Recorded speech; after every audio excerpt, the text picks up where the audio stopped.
Okay, hello everyone. My name's Tasha. I'm the founder of Emerge Sales Training, and I'm so excited to talk to you today about recruiting. So if you were shocked that, if you're new to us and you were shocked that this is a real live webinar, I want to let you know that we believe that leaders show up live. And so that starts with us, and that's why we're actually live instead of fake live. And so I'm really happy that you were able to show up today. If you're catching the replay, we want to let you know that we're happy you're here as well, and that you have the discipline to watch a replay, because that's not everybody. Here's what our agenda is for today. We are going to start off with an honest conversation about what is hard when it comes to recruiting. We're going to, for those of you that are new, I'm just curious, who's like new and who like knows me? Maybe just put in the chat, say like new or I know you. Just so we kind of, okay, so new, I know you, new. Okay, so lots of new people. So you might be like intrigued by the fact that we invited you to this. But I do want to give you a little bit of context, because you might be wondering, who's this Tasha person and should I listen to anything that she says, which I think is a very valid question. So we'll spend a few minutes about that. And then we're going to go into the 5 bottlenecks, and I'm going to give you solutions for each. I do want to let you know that this is not a teaser training. Do you guys know what a teaser training is? Where someone is like, I'm going to promise you the world, but I'm actually just going to talk about myself for 90 minutes. And I'm not going to give you anything useful unless you spend $5,000. Have you guys been on those trainings? And then I'm also going to make you feel bad about it and that you're the problem. And I'm going to use that shame to sell my stuff. Have you guys been on trainings like that? Do you like them? Me neither. So we're not going to do that today. I'm going to treat you like clients, whether you're a paying client or not. I am going to just kind of preface this though. I'm going to go over the 5 bottlenecks, and I'm going to give you there's like 12 solutions, because recruiting is like, there's inside work for recruiting and then there's outside work for recruiting, right? And it'll make sense when I go through it. And you can take these ideas that I'm going to give you and you can 100% figure it out on your own. Or we can work together in the Recruit Like a Boss mastermind and dismantle them one at a time. Okay. So the reason I'm telling you this ahead of time is, if I go through this, I don't want you to even, you're not even allowed to go into overwhelm or shame. Okay. You're just say like, I agree. If you agree to not even give that an option. Because we're going to have a real conversation that's going to be like, oh yeah. Oh yeah. So, if you go to implement this stuff, you'll implement one at a time, and you're welcome to do that together. But we want to know, this is what we do full time, is we help network marketers with all their stuff and help them move forward. So I'll talk about that at the end. Does that sound fair? All right, but we are going to give you our best stuff. So let's just go ahead and jump in and with the real talk. Oh, last agreement. You guys good with real talk? Okay, because there's no hype in our conversations. So we're just going to really dig in. So just give me a yes if you're good with real talk, like real talk. Yes. Okay, cool. And if you're a no, I guess maybe turn it off. Okay, you're in. Let's just go ahead and open up Pandora's box, and you can tell me anything without, we don't do shame here either. So when it comes to recruiting, what's hard for you? And we'll need someone brave to go first. And you can put it in the chat, or you can unmute. Hey, okay, so Luisa says inviting. Go ahead, Marie. I don't know if you guys can see me because I just had to move. But you look great. I feel like I'm like a ghost right now. I'm like all faded.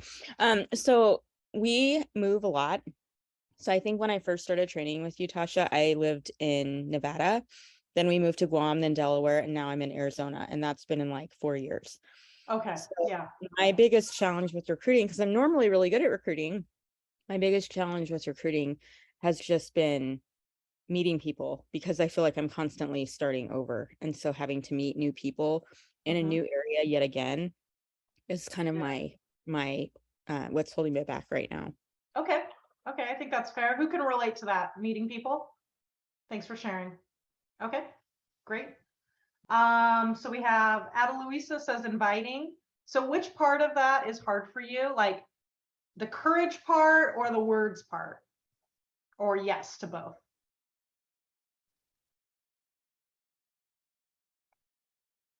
You can just put it in the chat if that's easier. Okay, so Donna says follow up. Jackie says opening my mouth. That's fair. Who can relate to that? Yep. Okay. Transitioning from a general conversation to telling them about my business. That's fair. Yes to both. Knowing when to ask. Anything else?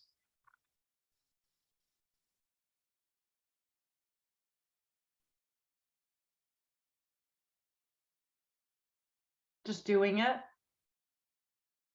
People thinking what I do is a scam. So credibility.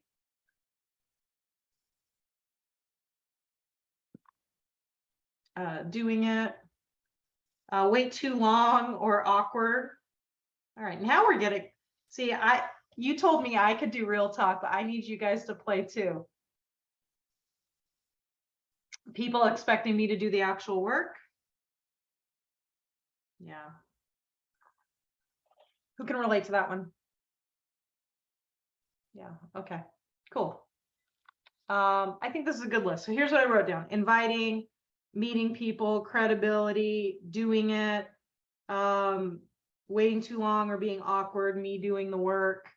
If there's anything else that comes up, pop it in the chat. But I also think it's okay to not know why you aren't hitting your recruiting goals.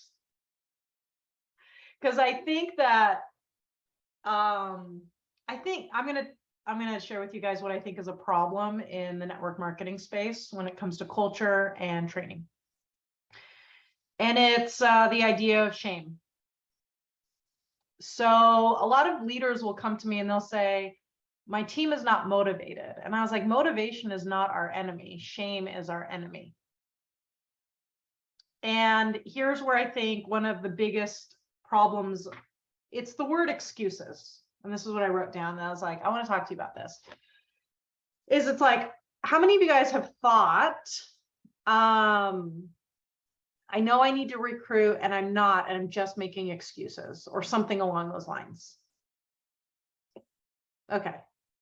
So I don't believe so much in excuses. I believe in reasons.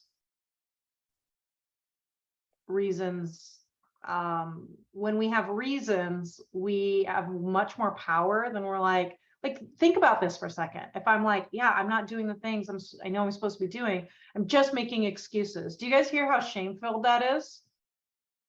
And so when I started coaching people on recruiting, I kept hearing that. And I was like, hold on, just tell me more of what's like, and I had to dig and dig and dig and dig until I got to the real reason. It's kind of like this idea of someone, that's like tried to lose weight and can't, and then all of a sudden a test comes back and there's a thyroid issue. They're like, oh, but like for 5 years they were like, it's just excuses, it's just excuses, it's just excuses. And then you find out there's a reason, and then you can address it. Right? Do you guys see the difference in that? And so what I'm going to encourage you to do is to stop saying that it's just an excuse, because I think that a couple layers under there is an actual reason that we can problem solve around. What do you think about that? That sound good? And so that's what we're going to focus on today. Now, since a lot of you are new friends, I want to give you a little bit of context on how we got here. So I want to give you a disclaimer. I'm not an active network marketer, but before you hang up, I have one redeeming quality. I love your products. I'm your customer. Here's how I got it here. So when I was 20 years old, I'm 42 now. So this is a long time ago. When I was 20 years old, I started selling Cutco knives when I was in college. Have you guys heard of Cutco knives? Okay, so that's what I did when I graduated. I tossed my LSAT book. I was like, a lifetime of law sounds terrible. Let's sell knives instead. So I became a district manager. I recruited between the ages of 20 and 25. I personally sold over $140,000 worth of knives, so like 500 customers. Remember, Cutco knives have a lifetime guarantee, so it's not a residual product in the same way that many of yours are. I recruited over 1,000 direct sales reps. My entire early 20s was teaching 18-year-old kids to sell $1,000 sets of knives to housewives while their husbands were home, and then get referrals in exchange for vegetable peelers. And that's what I did. Now, this was back in the 2000s, before network marketing was really cool like it is today. And I ended up taking all of that experience and I took it into corporate America, because for 5 years, all I did was sell or teach people how to sell and recruit. And that's apparently a very marketable skill in corporate America. So I worked in corporate America. I very quickly got promoted from sales to sales trainer to sales manager. I worked there for 11 years. So about 6 years ago, I was 35 years old. My kids were 3 and 5, and I was salary capped, and I was driving an hour and 15 minutes each way to work. Does that sound like a good deal for the next 30 years? Nope. And so I was like, well, I got to do something else. And I didn't know what else to do, because the only thing I knew how to do is teach non-salespeople how to sell. So I put up a podcast, and in my mind, I was like, I want to work with entrepreneurs who are like making their dreams come true. And in my mind, I thought like CPAs or IT professionals that would need sales skills in order to sell their services that they already knew. So I put up like a few podcast episodes. I ran into my friend Catherine at the dojo where our kids do karate. She closed her eyes. She's like, will you come to my event? And I said, I will, if you listen to my podcast, which is a good deal. You guys would probably make that deal, right? Joke's on her. She sent me a text later that day. I think I want to hire you. Now, remember, I still have my full-time corporate sales manager job. And I said, okay, well, let's see what we can do. We fixed her sales presentation. She went from making $50 a month for 2 years straight to $450 the next month. So then her upline called me and was like, can you help me too? And so I did, and she enrolled 12 people the next month, which was more than the previous year. That person's upline hired me. We trained 35 of their team members, and their entire team went from 400 new customers that September to 800 customers the next month. Then things got really, really crazy. Like our first year we did 80,000 in coaching sales, and the next year we did 1.4 million, which I wouldn't wish upon my worst enemy, but it really blew up, and it was because of the results that people were getting. And so a lot of people will say, well, Tasha, why does your coaching and training work so well? And I think this is the reason that we are not your upline saying, here's what you need to do because of how I did it. We are your customers who are like, do you think we can make it easier to buy? Now, I'm going to digress a little bit here, because what does any of that have to do with recruiting? Now, keep in mind that when I was in my 20s, I recruited over 1,000 direct sales reps, right? We're talking about college students who would go into people's homes and cut stuff. And so when we started with the sales training, we found that most of our clients were tripling their sales pretty simply. And that was all great. And so the next thing they needed help with was, what do I do about the business? And so we started asking questions, and we found that their head was completely jacked up. Right? When we sell products, how many of you guys believe in the life-changing properties of your products? Raise your hand. Okay, if you're right, or say yep in the chat. Okay, cool. So then I believe that you have a moral and an ethical obligation to be good at sales. Because if you're not good, if you don't know how to sell, then I don't get the product and my life problems are not solved and my life isn't changed. And so that becomes a problem, right? So we have this moral and ethical obligation to learn how to sell, because we truly believe that when someone buys a kit or a set or a pack or whatever your company calls it, their life is better. They benefit the most, right? So when I ask this question, who benefits the most when a sale is made? People say, well, the customer. Okay. And then we talk about recruiting. And what happens is a lot of people are like, I love this product. I love this product. People need it. And then they are like, oh, maybe I can make some money on it. And they go see all the bubbles in the comp plan. How many of you guys have experienced this? You're like, oh, I better build a team. And so the product is about others making an impact, but then building a team, who does that become about? Honestly, it becomes about me. Now, some people can do some mental jujitsu a little bit, and they can be like, well, it'll help the people I'm recruiting, but they don't really believe it. So here's my quiz question for you. When you launch a new business builder, who benefits the most? And here's my argument. Your builder's community. Peter Drucker is a leadership and management expert, and one of his most famous quotes is, the purpose of every business is to create a customer. So do you want to impact 5 customers with your amazing life-giving products per month, or 500? Let me know in the chat. Give me a 5 or a 500. This is an easy one, I'm sure. Okay, 500. Now, can any of you personally impact 500 customers yourselves? No. And so here's the punchline of this conversation. And this is like with all of my soul, I'm sure you can tell, right? I believe this. When you recruit business builders, you are doing so for the good of your community. Our incomes as entrepreneurs are in proportion to the amount of problems we are currently solving, period. That is a harsh reality, right? And our sales go up and down too, but that's a harsh reality, isn't it? You said real talk was okay, right? That our incomes are in direct proportion to the amount of problems we're solving. And so if we have 500 people using our products per month, then we have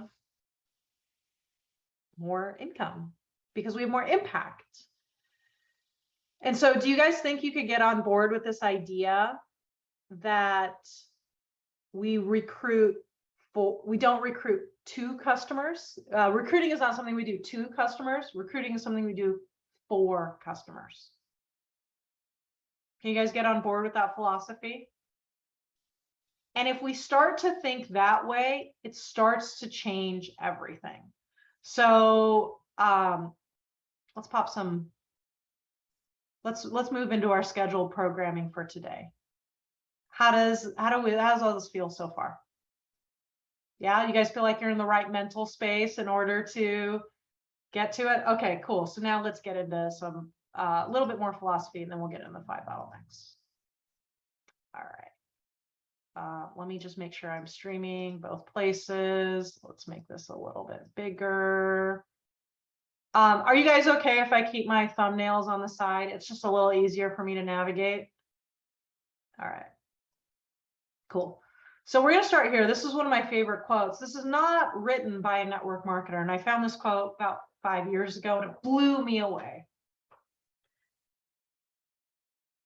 If you are standing with other women in a circle, and there's a woman standing alone in your circle's vicinity, the thing to do is notice her, smile at her, move over a bit, and say, hi, come join us. Even if she decides not to join your circle, even if she looks at you like you're crazy, inviting her is still the thing to do. This advice is meant for both literal and figurative circles. Widen your circle all the time. Glennon Doyle. This is not a quote about recruiting. This is a quote about life. What makes this more interesting is the author is an extreme introvert. This philosophy of being inclusive is a way of life, not a task on our to-do list. And so what this does is it like invites us to this idea that it is our job to invite and it is their job to decide. And we start to think about what can we control versus what we can't control. A lot of the things that are hard about recruiting are in our head, but I think that they're real, right? The monsters under our children's bed are very real to them. And research shows that social rejection is just as painful as physical injury. So these are like real things that we need to look at, but I think that there's a lot of peace, maybe. Is it possible to be a peaceful recruiter? I think so. When we focus on what we can control versus what we can't control. So if we think about what we can't control is someone else's personal situation. We can't control what their spouse thinks. We can't control their work ethic. We can't control whether or not they are in dire need of therapy. And I don't say that as a joke. That is like, you guys know what I'm talking about? Like some of the people you try to work with, we can't control their influence in their community. We can't control those things. But what we can control is our attitude, our perspective. We choose that. We can control our skills. We can control our wording. We can control our role modeling. And when we start to focus on what we can, and we can control our own inner work. We're sitting, most leaders are sitting here like, you know what I need Donna. I'm sorry, I'm picking on you, Donna, because you just write it on my screen. I can only see like 5 of you. I don't know, Donna. I need Donna to do some deep inner work here. She needs to get her stuff together. Like that is not something I can control, but what I can control is my own reflection and dealing with my own issues. Right? And the more I do of that, the more powerful recruiter I become. How do you guys feel about this philosophy, being inclusive? Our job is to invite, their job is to decide. Stop being a control freak, stop making decisions for other people. Our decisions not to invite is actually a decision we are making for someone else. And I think that's messed up. All right, so let's look at this. Quick question here, am I even trying? So if you want to be a good recruiter and you want to launch one person a month, I do want to take a step back. What I consider a launch is the start. We're not going to talk about the finish. That's mentoring and leadership and systems. So outside of the scope of today. So we want to start someone, at least one person a month, ideally 2. And the quick question is, am I even trying? I already know the answer to this, but are you having one recruiting conversation per week? Like a dedicated conversation where we're going over, why would you want to do this? Here's how it works. Here's compensation. And would you like to schedule a launch event? What I want you guys to do, honestly, right now, and if you answer yes, it's okay. We'll still let you stay on the thing. But just give me a yes or a no in the chat. Okay, Beth is, so we got, Holly says no. Beth, 1 to 2 per week. No. And that's okay. Is this a little bit too much tough love? We got a yes, no, yes, not consistently, yes. Okay, great. Yes, great. So then we have to look at where are the bottlenecks. So if you are having 1 to 2 conversations per week, that's great. You might be here because your team is not. So there's our recruiting ability, and then there's 3rd level duplication. Right, where if we're the only recruiter, our business stalls out at level 3. Have you guys seen that? Those of you who are recruiting, have you seen that? Okay. So what we need to figure out is, what can I do to be a better recruiter? And then also, what is my team doing or not doing? What's up with my team? Why aren't these jerks recruiting? Maybe that's not the right thing to say, but I know that's what we're all thinking. And so what's going on? So the way I look at it is, How fast is your boat? So you have this boat, it's a speed boat, it's beautiful. You have a full tank of gas. But if you hit the gas, and this is the like scheduling recruiting conversations, if you hit the gas, but you do not go anywhere, why do we not go anywhere? And remember how I talked about excuses versus reasons? Would you hit the gas on a boat and it doesn't go anywhere and just say, boat, you have excuses? Right? And somebody was looking at you, you're driving, you're hitting the gas, and they're like, you just have excuses. Why isn't your boat moving? You have so many excuses. Like, you see how that doesn't make sense? It's the reason is we have anchors. If you had a speedboat with a full tank of gas and you hit the gas, but it was hooked up to 4 anchors, would you move? Now you might move a little bit, but you would run out of gas so quickly. And that's what happens when blitzes occur. Blitzes are fine. They get you a good start, but is that sustainable over the course of your career? A 7-day blitz? No. If you're a leader and you're doing 5-day blitzes, 7-day blitzes, I'm not telling you to stop. I'm just saying it doesn't address the anchors, right? It'll get a little bit of movement, but there are other things that get you stuck. So what are they? What are the reasons people are not booking 1 to 2 recruiting conversations a week? Here are the 5 bottlenecks. And all I want you to do is jot down which ones relate to you. Number 1, and I'm going to explain each one and give solutions for each. Do I want to be a leader? Truly. Do I want to be a network marketing leader? Number 2, what do I do if they say yes? Like, the idea of someone saying yes makes me want to hide underneath my taco blanket. Number 3, am I good enough to be a leader? There's a lot of stuff here. Does my recruiting conversation stink, or do I have holes in my process? And those are the 4 reasons that sometimes we're not even trying. What do you guys think about these 5 questions? Does this sound right? How does it feel to hear it put into words like that? Like, do you feel less stressed out about the whole situation? Excellent question, spot on. Cool. Once we find the right answer, like if we ask the right question, we can find the right answer and we can get the right result. But if we're asking the wrong question, like, what's wrong with my excuses? Right? That's the wrong question, because then the answer is you stink, and then the result is do nothing. But if we ask the right question, like, well, do I want to be a leader? And we wrestle with that a little bit, we'll get the right answer and then we'll get the right results. It's punching you in the gut. You're welcome. Don't worry, there's hope on the other side. We're only 30 minutes into a training. We're good. I got you. Once we have the right questions, we have the right answers. So let's do this. If you were able to work on figuring this out, would that make you feel better in building a team? Give me 2 thumbs up. Yep. All right, cool. So let's dig into the first one. Do I want to be a leader? Where does this bottleneck come from? Perhaps you got into this and you love the products, but didn't switch your mindset. This happens often when someone's like, I love the product. Talk about it. Oh my gosh, I can make money. And then somebody's like, here's a comp plan. You're like, oh, I should build a team. And you're just you haven't switched over yet. Right? Like, there is a decision made in our corporate jobs. We had to apply for a promotion. Think of all the reasons why we were qualified, pass an interview, and then someone else would grant us that authority. In network marketing, you just like do it. And so sometimes we just haven't made that decision. The second thing, and that comes from that, is that your vision does your vision include a team? A lot of times what happens is people like, I want to help people with my amazing products.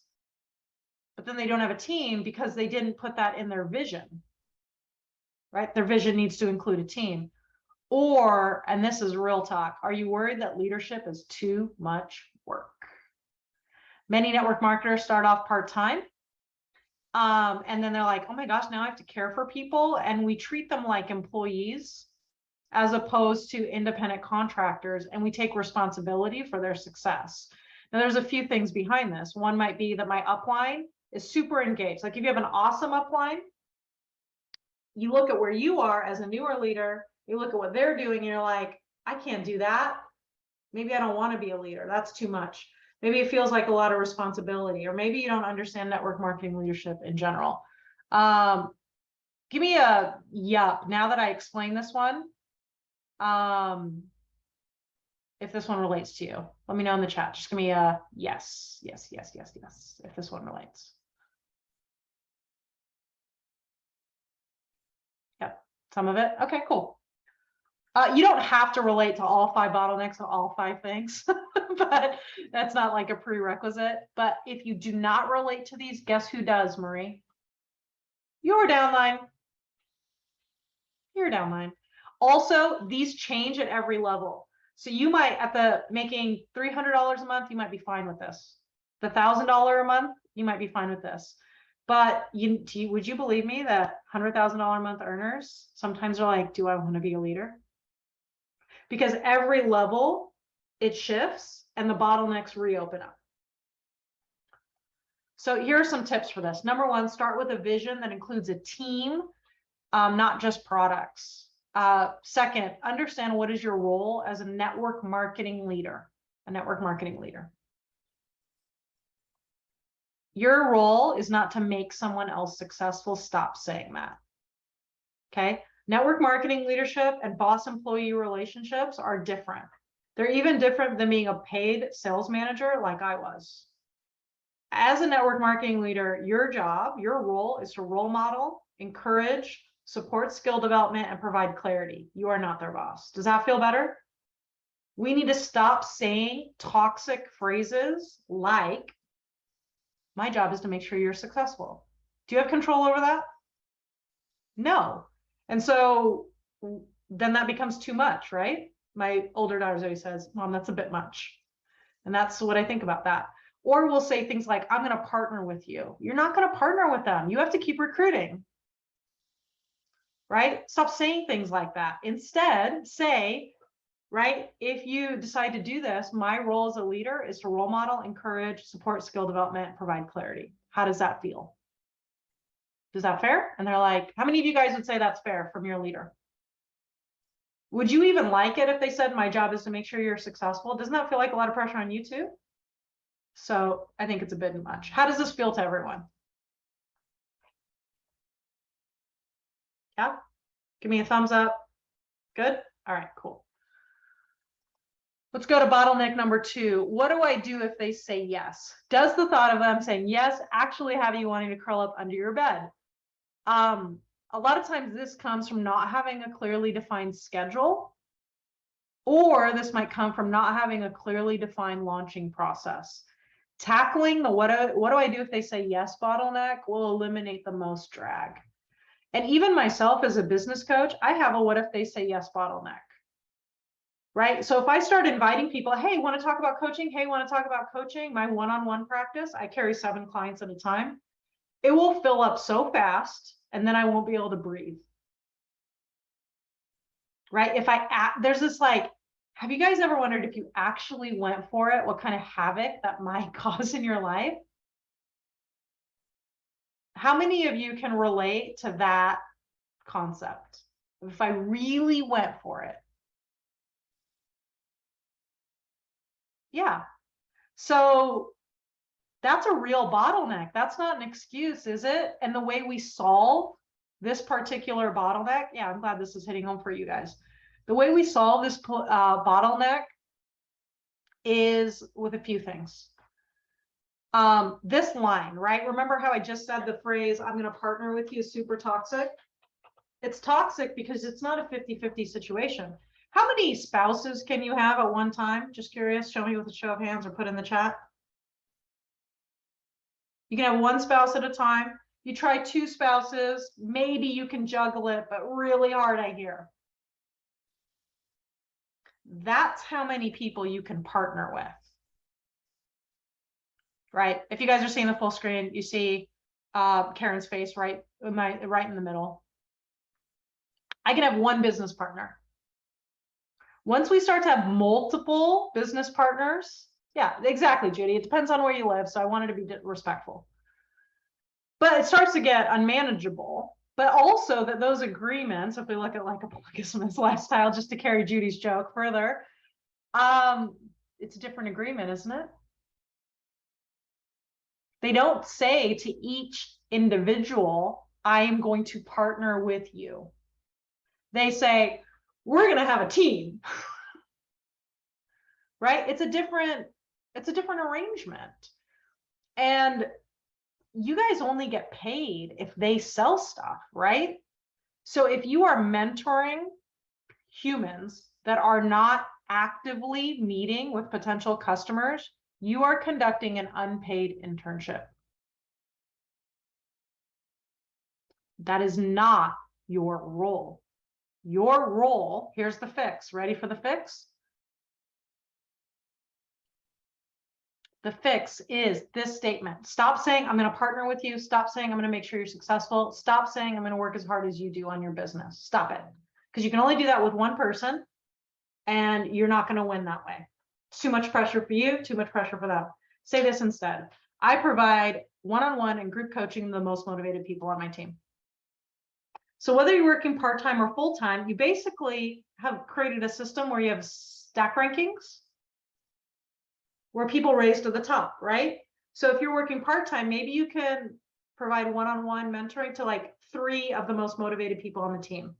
So now those people, right, they're jockeying for the top 3, right? Or you provide group coaching to motivated people on the team. If you have too many one-on-one people, one-on-one, we switch to group. Does that make sense? And that way you can be in integrity with your promise. The other thing to look at is, what's your training plan? Hopefully you're on this call because you know how to make sales yourself, and you say things, you say words that create sales. Yeah. Do you guys say words that create sales? But recruiting is trickier. Capture them, organize your outlines so they can be shared easier. Right. We will give our clients a training manual template, which they can fill in all their outlines. If they're doing it intuitively, we'll give them a template so they can even make those. How does this one feel? These action items. Does this fix this? Do I want to be a leader? Or, I mean, what do I do if they say yes?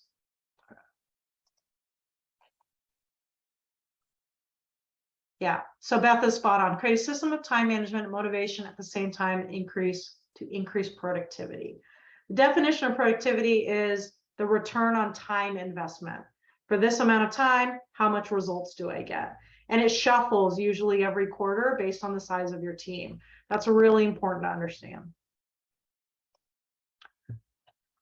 All right, third bottleneck.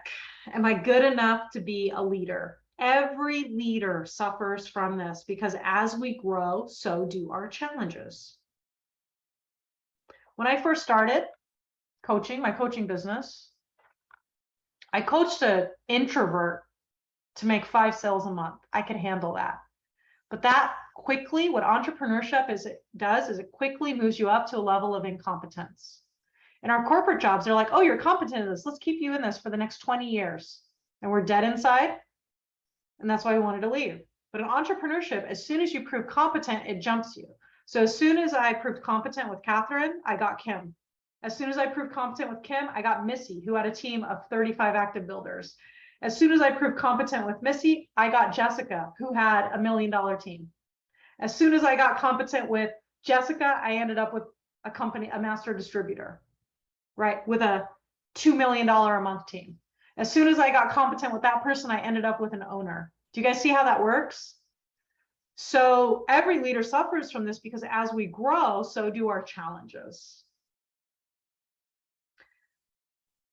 And here's a question, like at the core of the am I good enough to be a leader bottleneck is, what is it that you think you need to offer that makes you feel like you're not good enough? And it's probably not true. Gallup, they do all the research, right? They polled, what are people looking for in a leader? They want trust, compassion, stability, and hope. And each of us as humans deliver trust, compassion, stability, and hope in our own way. So if I look at Sherry, she's going to deliver trust, compassion, stability, and hope differently than maybe Vicky would or Kara would. Kara, I don't know. Sorry. I'm trying. Does this follow? We have to stop comparing, right? So focus on how you, as an individual, provide trust, compassion, stability, and hope. They don't care if you know everything. When you guys think of a leader you follow, is it because they know everything? Is it because they're perfect? Isn't it annoying to follow perfect leaders? What you're actually looking for, if you think back to a leader that you've had in your lifetime that has impacted you, they inspire you. Yeah, Gabby says inspire you, but why? It's not because they know everything or always know the right answer. It's because you trust them, right? They care about you, they're stable, and they give you hope. And we each do that in a little bit of a different way. Yeah, Beth says it's because trust is built. Okay, so we do that differently. So we need to stop comparing your leadership superpower, that's what I call it, to others. Continue to develop yourself. How's this one look? Good? Once we get clarity on our own leadership superpower, things really shift, because then we can make real promises.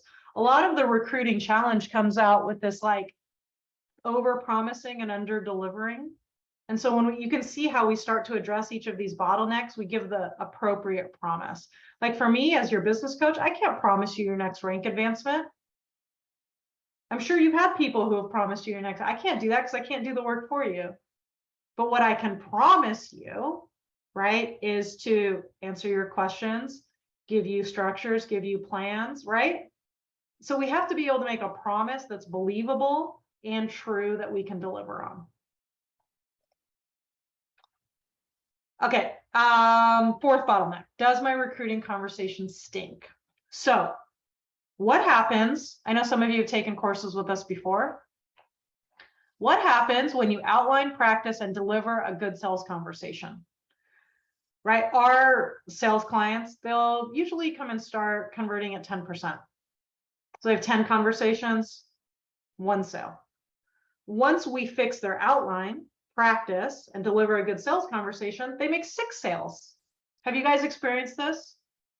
Once you outline, practice, and deliver sales conversations, you make more sales, you get better at it. Could the same thing be true for your recruiting conversations? Right? So what happens is we know for products, we need to ask them about their goals. We need to explain the products, how it's going to give them a better life. And we know we need to have a clear offer. But then when it comes to the business, it's like, want to do the business? Want to do what I do? And we don't actually have a good recruiting conversation. To make it worse, we have less of these. So if we have 5 sales conversations in a month, we might only have 1 recruiting conversation, which makes skill go down. So what if instead we just actually, fix this one, outlined, practiced, and delivered recruiting conversations? What if we actually had an outline in the same way we have an outline for the way we talk about our products? This reflects, then you can reflect and improve as your experience grows. Make it better and better and better. I was working with a $1 million earner up in Canada, and we sat down, and she had a recruiting bottleneck. And maybe this sounds crazy to you. Can you imagine being a $1 million earner and not recruiting and launching builders? Like, that's real, because she's like, I don't even know what to say anymore. We did this outline, and she's like, this was the best coaching call I've ever had in my whole life, just by punching in this outline.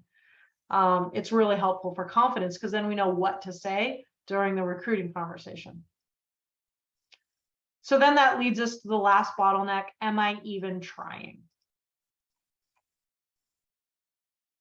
Right? So can you guys see how, if you address the first 4 bottlenecks, you're going to feel much more confident trying?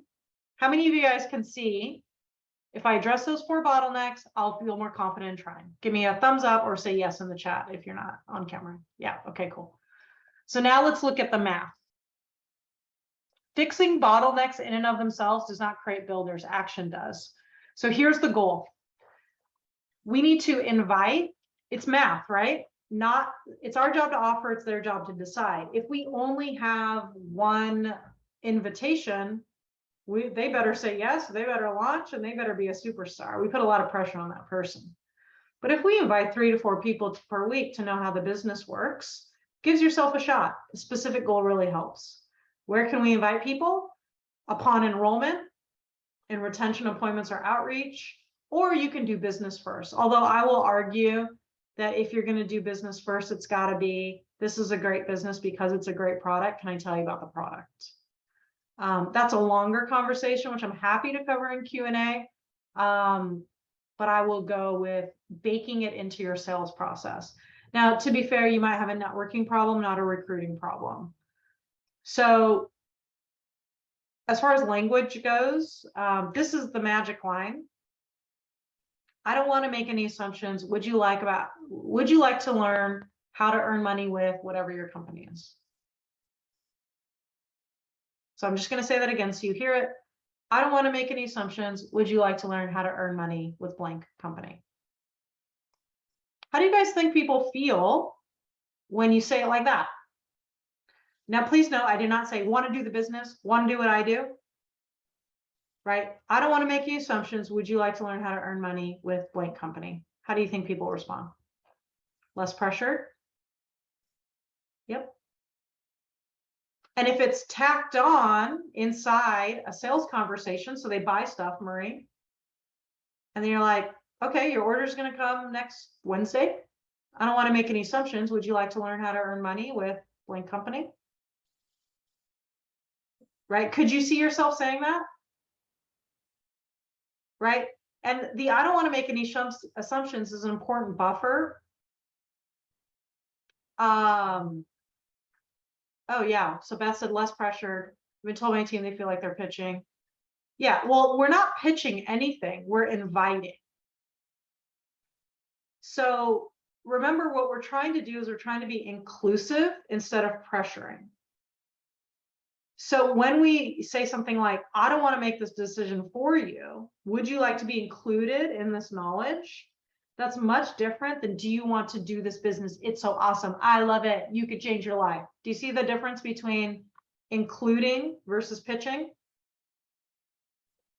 And if they say yes, no, or maybe, it really doesn't matter what they say. So let's walk through this. I don't want to make any assumptions. Would you like to learn how to earn money with blank company? They say yes. Okay, great. Usually what I do is set up a time to go over how this could help you, the company, what you would do, and how you would get paid. If you want to do it, great. If not, no big deal. Either way, I want to make sure you make the most informed decision. Would that be helpful? How does this feel to everyone? Good? Cool. Now, if they say maybe I want to try the products. Okay, well, usually what I do is set up a time to go over how this could help you, the company, what you would do, and how you get paid. If you want to do it, great. If not, no big deal. Either way, I want to make sure you make the most informed decision. Would that be helpful? And who has the power? They do. Just our invitation. Do you guys see how our process invites trust, compassion, stability, and hope? Trust, I'm going to give an agenda. Compassion, how this could help you. Stability, right? We're going to talk about the company, how you would get paid. Right? Hope, this is about helping you guys earn extra income. Trust, we're going to give them the decision. It's not our decision, it's their decision. All right. So we covered, let's do a quick recap here. We covered the 5 bottlenecks. Do I want to be a leader? What do I do if they say yes? Am I good enough to be a leader? Does my recruiting conversation stink? Am I even trying?